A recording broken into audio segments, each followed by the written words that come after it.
Hello friends, कैसे हैं आप? आशा करता हूँ आप लोग अच्छे होंगे, खुश होंगे, स्वस्थ होंगे। हम लोग कर रहे थे सी टेट का प्रीवियस ईयर सोशल स्टडी का या सोशल साइंस नहीं बोलेंगे, सोशल स्टडी मतलब एसएसटी का कर रहे थे। हमने ऑलरेडी बहुत सारे क्लासेस कर लिया, मैंने प्लेलिस्ट में डाल दिया, आप वहाँ जाकर देख लीजिएगा। ये प्रैक्टिस सेट हमारा था फरवरी 2014 का, जिसमें हमने 40 क्वेश्चन कर लिया था। आज हम लोग करेंगे क्वेश्चन नंबर 71 से अगला 20 क्वेश्चन आज हम लोग करेंगे, ठीक है। तो चलिए, मैं कुश कुमार स्वागत करता हूँ आप लोगों का आप ही के इस यूट्यूब चैनल में, जिसका नाम है IQ अड्डा and easy learning.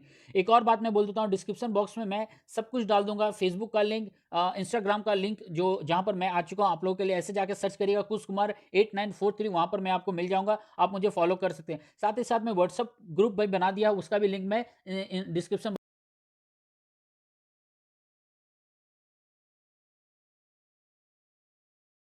Seat at previous year paper 2 मतलब लेवल 2, जो क्लास 6 से 8 तक का है। एक बात मैं बता दूं, अभी थोड़ा ही देर पहले मैंने सीटेट का सिलेबस बता दिया है, उससे रिलेटेड एक वीडियो मैंने डाल दिया। किसी बंदे ने मुझे कहा था कि सर मैं शुरुआती दौर पर हूँ, मुझे सिलेबस समझा दिए, तो मैंने थोड़ा ओवरऑल उसे बता दिया। मैंने पीडीएफ ग्रुप में डाल दूंगा, फिर वहां पर जाकर आप ले लीजिएगा, ठीक है।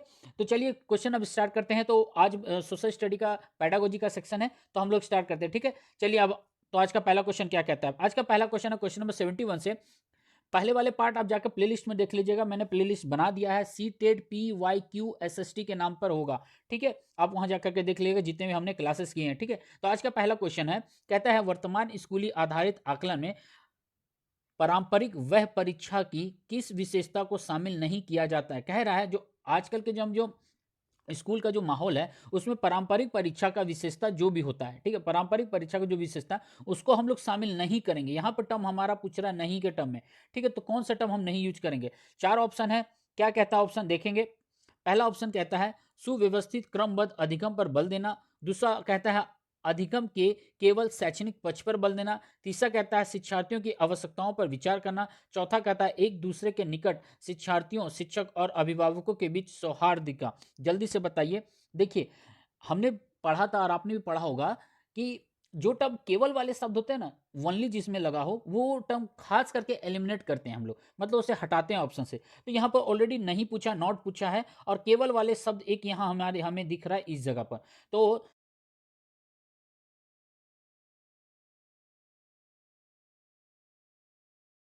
सिर्फ अधिगम के शैक्षणिक बल पर हम काम नहीं करते, ओवरऑल वर्क करते हैं। क्लियर? तो क्वेश्चन के अकॉर्डिंग ऑप्शन 2 सही आंसर होगा। आगे चलते हैं, क्वेश्चन नंबर 72 क्या कहता है। 70, अच्छा, ये बुकलेट नंबर फरवरी 2004 का बुकलेट नंबर M है, याद रखिएगा, किसी के पास क्वेश्चन होगा मैच कर लीजिएगा आप, ठीक है। क्वेश्चन नंबर 72 क्या कहता है, एक नए प्रकार के कार्य को देने से पहले शिक्षिका को अपने विद्यार्थी को आवश्यक बताना चाहिए, अवश्य बताना चाहिए। सॉरी, ठीक है।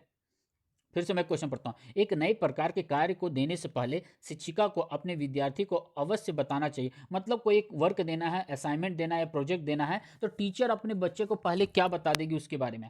चार ऑप्शन है। पहला कहता है कि अवश्य बताना चाहिए कि आगामी आकलन इस कार्य पर आधारित होगा या नहीं होगा। दूसरा कहता है अंतिम परिणाम में इस कार्य को, ये क्या लिखा हुआ है, इस कार्य को किए गए अधिभार के बराबर में। तीसरा कहता है कि इस कार्य को करने से प्राप्त अधिगम से उसकी शिक्षिका या विद्यार्थियों की अपेक्षाएं क्या है। और चौथा कहता है इस प्रकार इस कार्य को करने के लिए आवश्यक पूर्व अनुभव के बारे में जो विद्यार्थी में अवश्य होना चाहिए। जल्दी से इसका आंसर बताइए क्या होगा। देखिए, बेसिक टर्म यदि हम यहाँ पर टॉप मोस्ट देखेंगे, देखिए यहाँ पर ये भी जा रहा है ऑप्शन, अधिभार किए गए अधिभार के बारे में ये कुछ कुछ ये भी जा रहा है, और अधिगम आकलन क्या होंगे या क्या नहीं होंगे ये भी ठीक है। हम सजेशन एक तरीके से ले सकते हैं ना कि उसका रिजल्ट क्या होगा, ये भी ठीक है। लेकिन हमें टॉप मोस्ट और बेस्ट देखना, तो हम ये कह सकते हैं कि वो उससे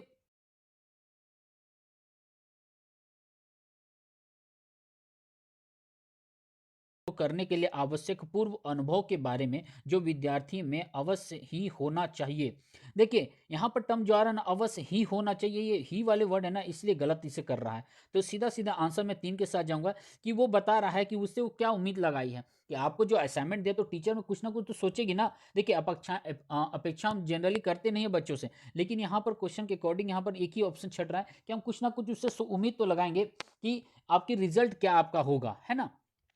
बेसिकली ऑप्शन 4 भी जाता, लेकिन वहाँ पे ही सिर्फ हम एक ही टर्म पर नहीं बात करते हैं, ठीक है। आगे चलते हैं, क्वेश्चन नंबर 73 क्या कहता है, 8वीं कक्षा के 4 बच्चों से व्यर्थ सामग्री से कुछ रचनात्मक वस्तुएं बनाने को कहा गया। मतलब कुछ एक रिसाइकलिंग करने वाले कुछ ऐसे वस्तु होगा, ऑब्जेक्ट होगा जिससे फेंकना हो या टूट गया हो, लेकिन फिर भी हम उसी का यूज करके कुछ बनाना है, प्रयोग करके कुछ बनाना है, मतलब क्रिएटिव माइंड दिखाना, आपको क्रिएटिविटी अपना दिखाना है।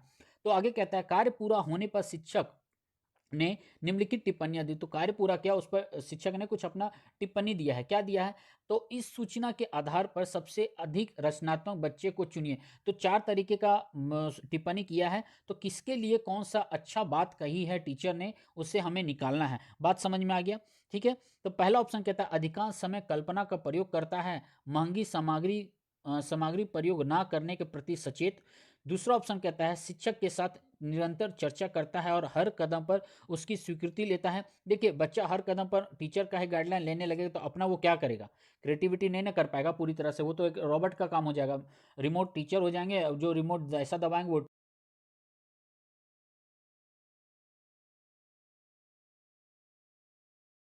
इट मे बी पॉसिबल, कुछ जिनका आईक्यू अच्छा हो वो कुछ भी कर सकते हैं, साथ ही साथ कुछ भी मतलब जो इनका मतलब एक सही तरीके से सॉल्यूशन करने का एक आदत लगा हुआ रहता है ना, वो अच्छा कर सकते हैं कुछ लोग।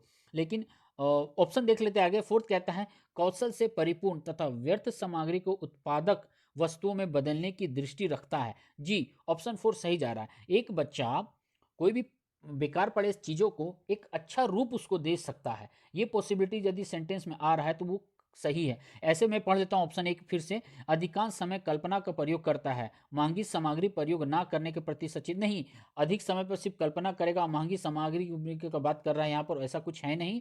लेकिन यहाँ पर क्या जा रहा है, थोड़े से मार्गदर्शन से बहुत अच्छी चीज़ें कर सकता है, तो थोड़े से मार्गदर्शन में बहुत अच्छी कर सकता है, नहीं हर कोई नहीं कर सकता है। लेकिन ऑप्शन 4 सही जा रहा है कि वो व्यर्थ का सामग्री के उत्पादन को एक अच्छा चीज़ का अच्छा ऑब्जेक्ट बना सकता है, अच्छा रूप उसको दे सकता है। तो ऑप्शन 4 सही जा रहा है, ठीक है। ओहो, 10:30 बज गया, ठीक है। चलिए आगे कहता है, क्वेश्चन नंबर 74 क्या कहता है, मेरा अलार्म सेट रहता है हर वक्त, ठीक है। सामाजिक विज्ञान में परियोजना कार्य उपयोगी होते हैं। चार चार सेंटेंस दिया हुआ है, पूछ रहा है जो प्रोजेक्ट वर्क है सोशल साइंस में, सोशल स्टडी में, वो कहाँ तक उपयोगी है इन 4 ऑप्शनों के अकॉर्डिंग। पहला कहता है सेंटेंस, आपका वाक्य कहता है, विषय आधारित कार्यों में, ठीक है भाई। दूसरा कहता है, यदि उनमें संग्रहण और विश्लेषण नहीं करना हो। देखिए, सबसे पहले आपको तो कोई भी काम करिएगा तो उस पर विश्लेषण करना जरूरी है, तो इसे हम कैंसिल करेंगे।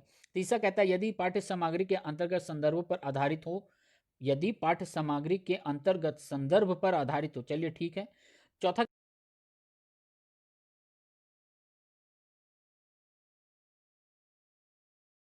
तरीके का परियोजना है, तो हम क्या करेंगे, मिलजुल कर काम करेंगे। तो ऑप्शन 4 सही जा रहा है, सेंटेंस 4 सही जा रहा है। और विषय पर आधारित, जो टॉपिक आपको देगा उसी पर ना प्रोजेक्ट करोगे। आपको ग्रीन हाउस इफेक्ट के बारे में बच्चे को बोला गया है, वो क्या करेगा, किसी एग्रीकल्चर पर बना कर ले आएगा, तो वर्क सही ना जाएगा। तो 1 और 4 सही लग रहा है, तो 1 और 4 कहाँ है, 1 और 4 ऑप्शन 3 में है, तो ऑप्शन 3 सही जाएगा। क्लियर है, आगे बढ़े, मैं मतलब मैं आगे बढ़ूँ, ठीक है। ऑप्शन 75 क्या कहता है, 75 कहता है, बड़े बड़े क्वेश्चन होते हैं सीडीपी में ना, तो टाइम लगता ही है, कोई बात नहीं।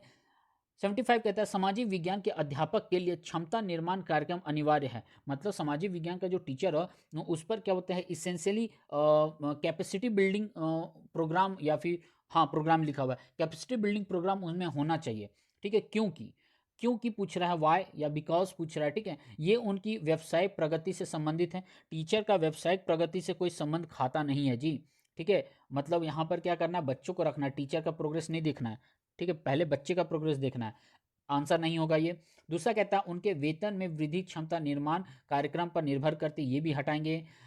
सैलरी पर बात करेंगे हम लोग, हाँ बच्चों को सेंटर पर रखना है ना। तीसरा कहता है, अध्यापकों को व्यस्त रखने के लिए, हटाइए ये भी। तीनों ऑटोमेटिक कैंसिल हो गए, तो फोर्थ बच रहा है, उन्हें सामाजिक विज्ञान के विभिन्न घटकों की अवधारणाओं और शिक्षण पद्धति में स्पष्टता की जरूरत है। सही बात है, बच्चे क्या करेंगे, सामाजिक विज्ञान के जो अलग अलग घटक हैं उनके बारे में जानेंगे, उस पर वर्क करेंगे, उसके बारे में पढ़ेंगे, स्टडी करेंगे और उस पर वर्क करेंगे, और शिक्षण पद्धति से स्पष्ट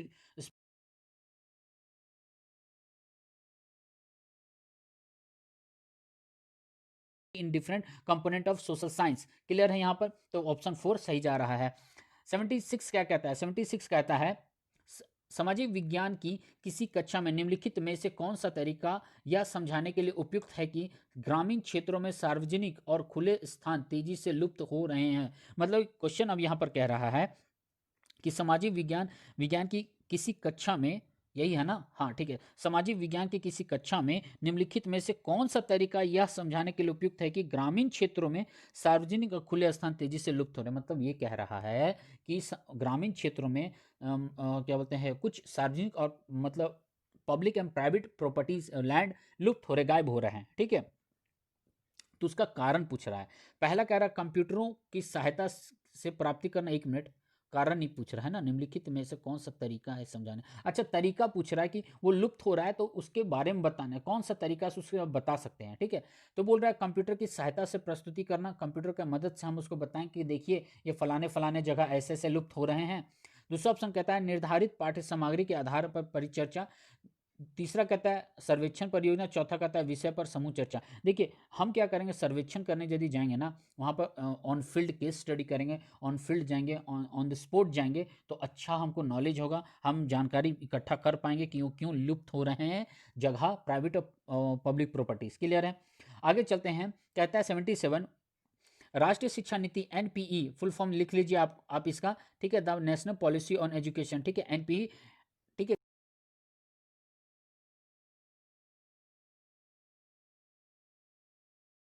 इसके लिए एकीकृत कार्यक्रम विकसित करने का सुझाव दिया था। मतलब किसके लिए एकीकृत कार्यक्रम लाने का सुझाव ये दिया था, एनपीई 86। ठीक है, तो पहला कहता है लड़के और लड़कियों की शिक्षा के लिए।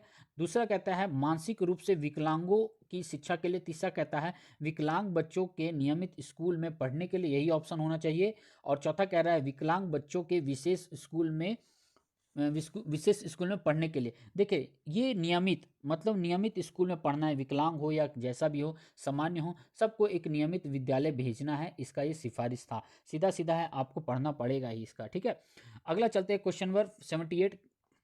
थोड़ा जूम कर लूँ क्या, ठीक है यहाँ तक है ना, कटेगा नहीं ना, नहीं कट नहीं रहा है, चलिए ठीक है। कहता है 78 क्वेश्चन, 8वीं कक्षा की एक छात्रा किसी दिए गए विषय पर लिखने में अक्षम होने के कारण परेशान है। मतलब कोई टॉपिक उपिक दिया गया उस पर, वो पूरी तरह से लिख नहीं पा रही, उसके कारण वो परेशान है। ठीक है, तो उनकी अध्यापिका उसे सलाह देती है कि वह दिए गए कार्य को ऐसे भागों में बांट कर करे जिसकी उसको अच्छी तरह से समझ हो। अब उसकी टीचर कह रहे कि आपको यदि प्रॉब्लम हो रहा तो आप एक काम करो, आप उस वर्क को ऐसे से डिवाइड करो जिससे तुम अच्छी तरह से रूबरू हो, जानकारी है, और उससे उसी से आप धीरे धीरे कदम आगे बढ़ाओ। ठीक है, तो इस तरीके के लिए निम्नलिखित में से कौन सा उपयुक्त है। तो वो जो तरीका टीचर उसकी बताई है उनमें से कौन सा सबसे अच्छा तरीका है। पेपर इतना गंदा है कि मैं कंफ्यूज हो रहा हूँ पढ़ने के लिए, चश्मा नहीं पहना हूँ मैं, और मेरा चश्मा कहाँ है, मिल नहीं रहा है 2 दिनों से, और एक चश्मा मैं छोड़ कर आ गया, मुझे फिर से बनाना पड़ेगा, मेरा पूरा सर भी दर्द कर रहा है, क्या बोलूँ मैं।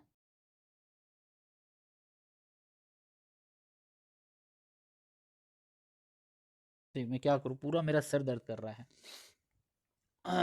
कह रहा है शुरू में ही अच्छी तरह से आने वाले विषय को लिख लिख ले तथा फिर उसमें सामग्री जोड़ें कि वह विषय किस प्रकार से दिए हुए कार्य से संबंधित है। मतलब बोल रही है कि शुरुआत में जो कार्य है उसको विषय से रिलेटेड डिस्ट्रीब्यूट कर लो और उसको लिंक बना करके काम करना है। दूसरा कहता है विषय से संबंधित पुस्तकों, लेखों तथा वेबसाइट की एक निर्देशिका तैयार करें। मतलब लिस्ट लीजिए लेखक का, पुस्तक का, वेबसाइट जाइए, विजिट करिए उसका, उससे वो काम करिए। तीसरा कहता है विषय से संबंधित जानकारी देने वाले दो स्रोत खोजें और उसके बीच एक सी समानताएं ढूंढिए। दो स्रोत खोजो और उसका समानता, सिमिलैरिटी या डिफरेंसेस खोजो उसका। ठीक है, और चौथा कहता है एक पात्र पेपर तैयार करें और इसे किसी मित्र को सुनाकर निर्धारित करें कि किन भागों में सुधार करने की ज़रूरत है। तो जल्दी से इसका आंसर बताइए। देखिए सबसे अच्छा ऑप्शन एक ही जा रहा है, पहला नंबर। ठीक है, क्या जा रहा है कि वो शुरू में ही अच्छी तरह से आने वाले विषय को लिख ले, जो पहले होता है, आपसे पहले होता है उसको पहले कर ले। बोर्ड एग्जाम में भी हमें यही बताया गया है कि पहले जो क्वेश्चंस आते हैं पहले उसे डील कर लो, है ना, बाद में हम लोग देखेंगे, वहाँ पर ये बताया जा रहा है। ठीक है, फिर उसमें सामग्री जोड़े कि वह विषय किस प्रकार से दिए हुए कार्य से संबंधित है। फिर बाद में उसे उसमें सामग्री ऐड करते जाओ, कंटेंट ऐड करते जाओ जो उसके लिए रिक्वायरमेंट हो, रिक्वायर हो। क्लियर है, मैं सोच रहा हूँ 10 ही क्वेश्चन कर रहा हूँ, पूरा सर दर्द कर रहा है, लेकिन देखता हूँ मैं। आगे कहता है 79 निम्नलिखित में से किस उपागम को एनसीईआरटी द्वारा प्रकाशित पाठ्य पुस्तक सामाजिक और राजनीतिक जीवन में निहित विचारों से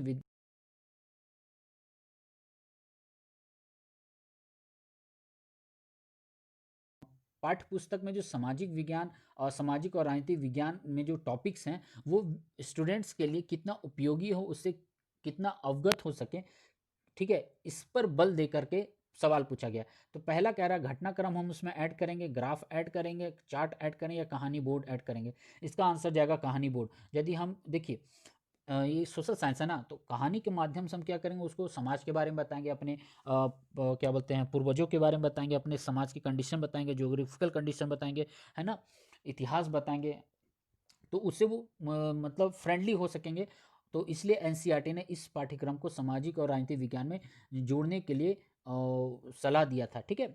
कहानी बोर्ड बोर्ड वो हेल्प जाएगा, सही जाएगा। आगे कहता है क्वेश्चन नंबर 80, अभी 90 तक जाना है। सामाजिक विज्ञान की पाठ्य सामग्री को क्या को प्रिंट मिस्टेक है क्या, कहता है the content of social science should, अच्छा यही तक है, मतलब इसका जो पाठ्य सामग्री कैसा होना चाहिए, ये सवाल है, ठीक है। पहला ऑप्शन कहता है सामाजिक मुद्दों और उसके समाधान की व्यापक जानकारी देने के लिए। दूसरा ऑप्शन कहता है केवल सामाजिक यथार्थ के मुद्दों पर अधिक ध्यान देना चाहिए, मैंने बोला केवल वाले कैंसिल कर दीजिए सीधा। तीसरा कहता है विद्यार्थी की इतिहास, भूगोल और भारत की राजनीति के बारे में जागरूकता बढ़ाने का उद्देश्य तथा इसमें अंतर्निहित संबंध अंतर संबंध रखना चाहिए, यही आंसर होना चाहिए। और दूसरा अंतिम कहता है सुपरिचित सामाजिक वास्तविकताओं के बारे में गहन जानकारी एकत्रित करने तथा प्रश्न पूछने के माध्यम से विद्यार्थी की जागरूकता बढ़ाने का उद्देश्य रखना चाहिए। फाइनली देखिए,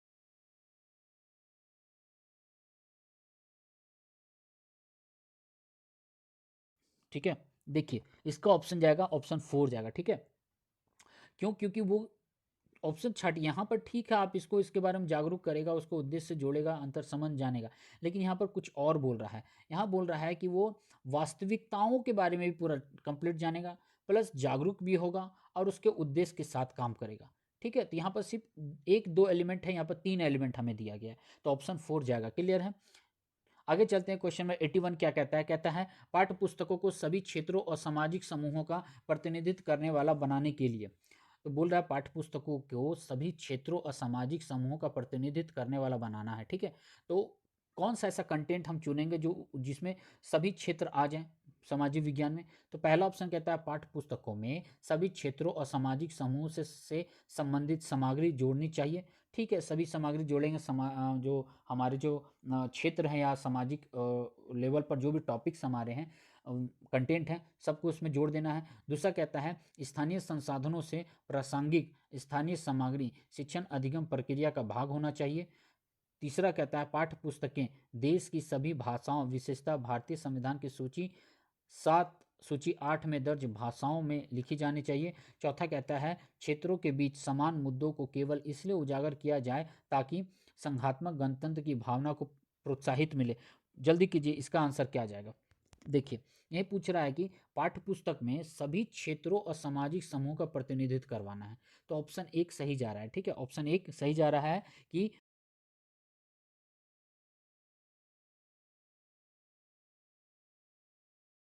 और उससे संबंधित जो भी मुद्दे हैं उसको भी ऐड करना है। क्लियर है, ऑप्शन 1 जा रहा है सही। और देखिए ऐसा पेपर है कि बड़े बड़े क्वेश्चन और मेरा सर दर्द कर रहा है, सच बोलिए तो मुझे अभी क्लास लेने का मन नहीं कर रहा, लेकिन क्या करूं, रोकने वाला तो नहीं ना हूं। 82 क्या कहता है विद्यार्थियों को लैंगिक मुद्दों तथा लैंगिक भेदभाव में समाजीकरण की भूमिका के प्रति संवेदनशील बनाने के लिए स्कूलों को निम्नलिखित में से क्या करना चाहिए। मतलब बोल रहा है लैंगिक हो या लैंगिक मुद्दे हो या लैंगिक भेदभाव हो, तो समाज में इसकी जो भूमिका है उसको संवेदनशील बनाना है, उसके बारे में सोच विचार लाना है। तो कौन सा कंटेंट पर हम विचार करेंगे, 4 ऑप्शन है। बोलता है टीम शिक्षण को प्रोत्साहित करना चाहिए तथा पुरुष एवं महिला अध्यापकों को शामिल करना चाहिए। अब भाई हमें अध्यापक को शामिल नहीं करना है, हमें बच्चों को शामिल करना है, बात समझ में आ रहा है ना, ठीक है। दूसरा कह रहा है प्रख्यात और विद्वान वक्ताओं को आमंत्रित करके लैंगिक संवेदनशीलता पर सेमिनार आयोजित करना चाहिए, ठीक है फिलहाल। तीसरा कहता है अध्यापक को केस अध्ययन के लिए कहना चाहिए तथा उसे अच्छे उदाहरण मांगना चाहिए, ठीक है, ये भी ठीक है। चौथा कहता है ऐसे नियम बनाने चाहिए जिससे लड़के लड़कियों के साथ भेदभाव का व्यवहार ना कर सकें। हमको नियम नहीं बनाना है, हमें नियम बनाना ही नहीं है ऐसा। ठीक है, तो ऑप्शन 2 और 3 बच रहा है, तो ऑप्शन 2 फिर से पढ़ लेता हूँ। अच्छा, और किसी को इनवाइट करने से फिलहाल अभी काम नहीं चलेगा, लेकिन हम क्या करेंगे, उस पर केस अध्ययन करेंगे, केस स्टडी करेंगे ना, तो केस स्टडी बेस्ड माना जाता है मेथड में, किसी भी चीज़ के बारे में जानकारी इकट्ठा करने में। ठीक है,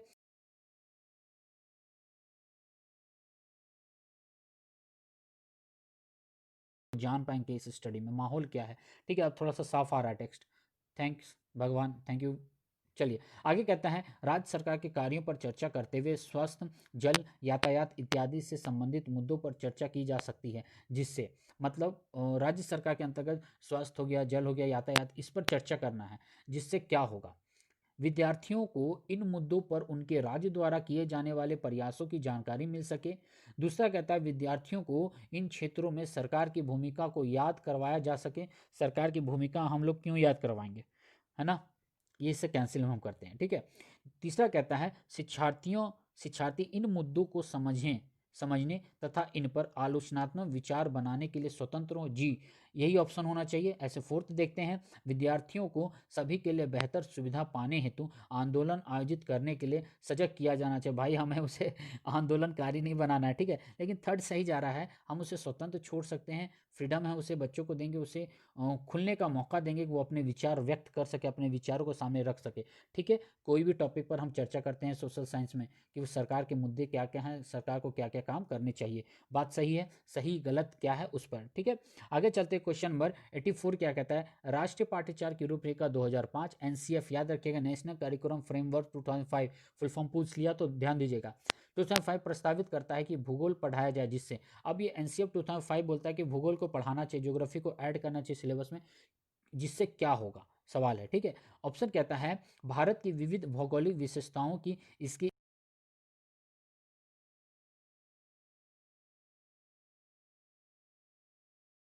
देख लेते हैं ऑप्शन क्या कहता है, विद्यार्थी का प्राकृतिक आपदाओं के भारत की अर्थव्यवस्था पर नष्टकारी प्रभाव के बारे में मार्गदर्शन किया जा सके। तीसरा कहता है प्राकृतिक संसाधनों की अधिकतम प्राप्ति और उपयोग पर ध्यान केंद्रित किया जा सके। चौथा कहता है पर्यावरणीय चिंताओं तथा इसके संरक्षण के संबंध में आलोचनात्मक समझ पैदा किया जा सके।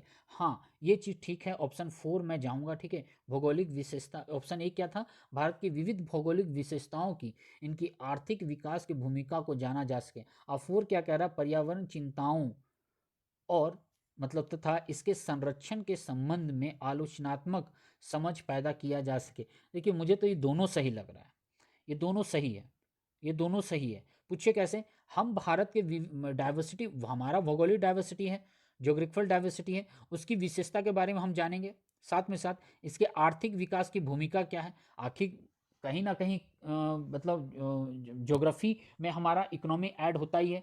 और फोर्थ क्या कह रहा है, पर्यावरण चिंता। देखिए 2 और 3 मैं कैंसिल कर रहा हूँ। ठीक है, ध्यान केंद्रित क्या करवाना यार, नष्टकारी प्रभाव, ये सब नहीं जाएंगे। ठीक है, लेकिन 1 और 4 पर मुझे डाउट हो रहा है, पर्यावरण चिंताओं तथा इसके संरक्षण, हम पर्यावरण का संरक्षण के संबंध में आलोचनात्मक समझ पैदा किया जा सके, मतलब क्रिटिकल एनालिसिस का इंग्लिश में in calculate the critical appreciation for the conservation, इसका मैं दोनों लगाऊंगा। ठीक है, आप ऐसे आंसर मिला लीजिएगा, मैं इसका दोनों आंसर लेके चल रहा हूं। अभी बहुत ऐसे क्वेश्चन डाउट होते हैं, आपको पता होगा। ठीक है, आगे मैं बढ़ता हूं, क्वेश्चन नंबर 85 क्या,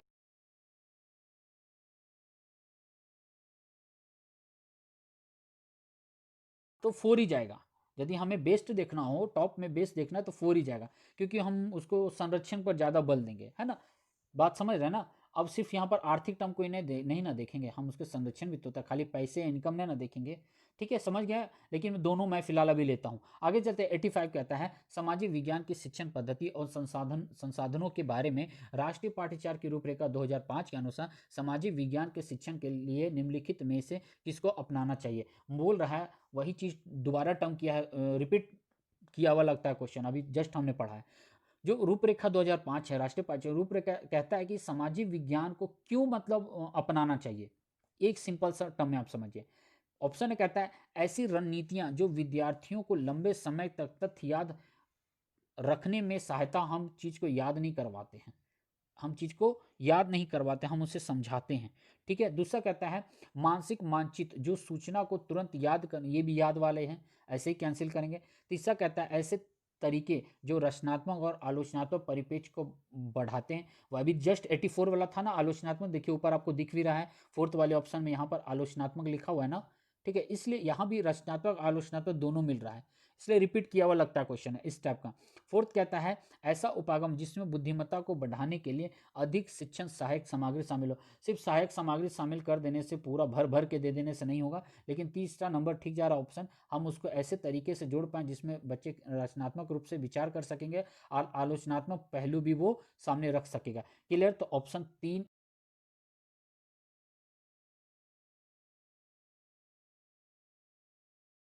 ढांचा क्या स्कैफोल्डिंग, स्कैफोल्डिंग का मुख्य लक्ष्य क्या है, स्कैफोल्डिंग वाइगोत्स्की जी का है। ठीक है, पता है ना स्कैफोल्डिंग क्या होता है, एक अचान मचान दिया जाता है, मदद किया जाता है, सहायता दिया जाता है। ठीक है, तो क्या कहता है योजक निर्धारण के वांछित परिणामों को मजबूत करना। दूसरा कहता है स्वतंत्र सोच निर्मित होने तक विद्यार्थियों की सहायता करना। ये ठीक जा रहा है कहीं ना कहीं, क्योंकि वाइगोस्की यही कहते हैं। ठीक है, तीसरा कहता है हाँ, आत्म संयम के कौशल में सुधार को सुनिश्चित करना, ये बात टर्म नहीं आता है। और फोर्थ कहता है विद्यार्थियों को विचार पर सोचने को योग्य बनाना। नहीं, इसका फोल्डिंग का मतलब क्या है, हम उनको वहां तक मदद कर दें जहाँ तक बच्चे कर नहीं पा रहे हैं, जैसे ही बच्चे करने लगते हैं वहाँ तक ठीक है, मैं उसे छोड़ सकता हूँ। आपने पिक्चर देखा होगा कि या वो घर में भी देखा होगा कि कोई साइकिल चलाता है बच्चा, तो उसके माँ पापा या दीदी भैया क्या करते हैं, उसे दादा दादी क्या करते हैं, पीछे से पकड़ देते हैं उसके साइकिल। तो बच्चा जब जब तक नहीं संभाल पाता तब तक पकड़े हुए रहते हैं, जैसे ही बच्चा साइकिल संभालने लगता है उसे वो स्वतंत्र रूप से छोड़ देते हैं। बात समझ में आए तो वही यहाँ पर ऑप्शन जा रहा है, ऑप्शन 2, कि उसे स्वतंत्र सोच निर्मित होने तक, जैसे जब तक स्वतंत्र रूप से वो विचार नहीं, तब तक हम उसे मदद कर सकते हैं। 87 क्या कहता है सूचना को छोटे छोटे भागों में बांटकर अंश तथा पूर्ण में संबंध स्थापित करने की योग्यता डैश होता है। हम मतलब छोटे छोटे टुकड़ों में बांट करके यदि हम काम करते हैं, उसको हम क्या करते हैं, उसको हम सीधा सीधा आंसर देंगे, उसको एनालाइज करते हैं, विश्लेषण करते हैं। ठीक है, आगे चलते हैं। 88 क्या कहता है, आज मेरा हालत खराब होने वाला है। 88 क्या कहता है शैक्षिक गतिविधियों पर विद्यार्थियों द्वारा चर्चा किए जाने वाले समय को बढ़ाने के लिए अध्यापक को निम्नलिखित में से क्या करना चाहिए। मतलब शैक्षिक गतिविधि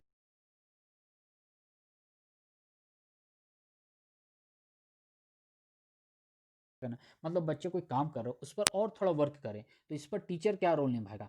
कहता है कक्षा की गतिविधियां तथा संक्रमण काल के लिए योजना बनाएं, पढ़ाएं और समय सारणी लागू करें। दूसरा कहता है मूल विषयों के प्रति सप्ताह सप्ताह कम से कम 2 बार गृह कार्य देना नहीं है हमें, होमवर्क देने पर बल नहीं देना है हमें। तीसरा कहता है विद्यार्थियों को कक्षा में चर्चा करने से पहले नए विषयों को पढ़ने के लिए कहना, मतलब नया विषय ऐड कर देंगे, हमें जो चर्चा करना है उसे हम छोड़ देंगे क्या। बात को समझिएगा। ठीक है, जो उस पर विचार करना है उसे मैं छोड़ करके नया टॉपिक घुसा दूं, मुझे अलजेब्रा पढ़ना है और मैं ट्रिग्नोमेट्री पढ़ाना शुरू कर दूं क्या, नहीं ना। ठीक है, फोर्थ कहता है नई विषय सामग्री को सामग्री पर प्रश्न उत्तर सत्र के साथ प्रस्तुत करना। ठीक है, बट टॉप मोस्ट हमारा 1 ही जा रहा है, क्योंकि मैंने 2 कैंसिल कर दिया। तो एक ऑप्शन इसका सही जा रहा है कि कक्षा की गतिविधियां तथा संक्रमण काल के लिए योजना बनाएंगे, हम एक अपना एक स्टेप लेंगे, एक टाइम टेबल बांधेंगे उसके लिए, फिर पढ़ाएंगे हम, फिर समय सारणी लागू करेंगे। ठीक है, बात समझ में आ गया। तो इस तरह हम योजना तैयार करेंगे गतिविधि के लिए। ठीक है, 89 क्या कहता है, कहता है इंडक्टिव लर्निंग मतलब प्रेरक अधिगम निम्नलिखित में से किस उपागम के विपरीत है। विपरीत पूछा, अपोजिट पूछा है। ठीक है, क्या अनु अनु अनुरूपण मतलब नकल करना, प्रतिपादक शिक्षण, निपुणता अधिगम, और चौथा कहता है संरचनात्मक प्रशिक्षण। जल्दी से इसका आंसर दीजिए क्या होगा। देखिए जहां तक प्रेरक अधिगम है ना, ये किसके विपरीत जाएगा। देखिए प्रेरक अधिगम अनुपूरन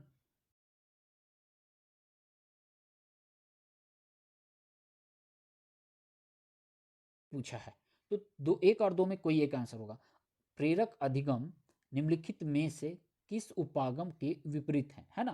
तो ये है एक्सपोजिटरी टीचिंग, ऑप्शन 2 सही जाएगा। ठीक है, ये एक्सपोजिटरी टीचिंग है ना, इसका ये ऑपोजिट होता है। बात से सिमुलेटेशन वही है, मास्टरी वही है, स्ट्रक्चर वही है। ठीक है, ऑप्शन 2 इसका सही जाएगा, प्रतिपादक शिक्षण। ठीक है, एकदम सीधा सीधा सवाल है, लास्ट क्वेश्चन है। थैंक यू वेरी मच भगवान। कहता है निम्नलिखित में से कौन सा कथन सामाजिक विज्ञान शिक्षण में प्रभावकारी चिंतन व्यवहार के संदर्भ में सत्य है। मैं पढ़ाता रहूं, मैं रुकने वाला नहीं, लेकिन मेरा सच में सर दर्द कर रहा है, पता नहीं क्यों, बहुत तेज का दर्द कर रहा है, खींच रहा है सर, फोरहेड में पूरा एक मतलब पेन हो रहा है, क्या बोलूँ मैं। ठीक है, कहता है निम्नलिखित में से कौन सा कथन सामाजिक विज्ञान शिक्षण में प्रभावकारी चिंतन व्यवहार के संदर्भ में सत्य है। सामाजिक विज्ञान का जो शिक्षण है उसमें प्रभावकारी चिंतन का बारे में संदर्भ के उसके संदर्भ में पूछा और सत्य पूछा कौन सही है। ठीक है, पहला कहता है समवयस्क शिक्षण समवयस्क शिक्षण ध्यान से करना चाहिए क्योंकि इससे शिक्षक शिक्षार्थियों के अपने वैचारिक क्षमता प्रभावित होते हैं। अपने वैचारिक क्षमता, कैंसिल करो भाई, कैंसिल करो, कैंसिल करो भाई, कैंसिल करो। दूसरा कहता है चिंतन प्रक्रिया को ऐसे विद्यार्थियों के निवेश को नकार देना चाहिए जो कक्षा में अनुशासन के लिए शिक्षण पद्धति को चुनौती देते हैं। हम नकार किसी को नहीं सकते हैं, हर किसी को हम लेकर चलेंगे। तीसरा कहता है चिंतन को सैद्धांतिक ढांचे की ऐसी कड़ियों को निकाल देना चाहिए जो पूछताछ करने तथा समस्या समाधान को सीमित करते हैं। हाँ जी, जो सीमित करता है उसे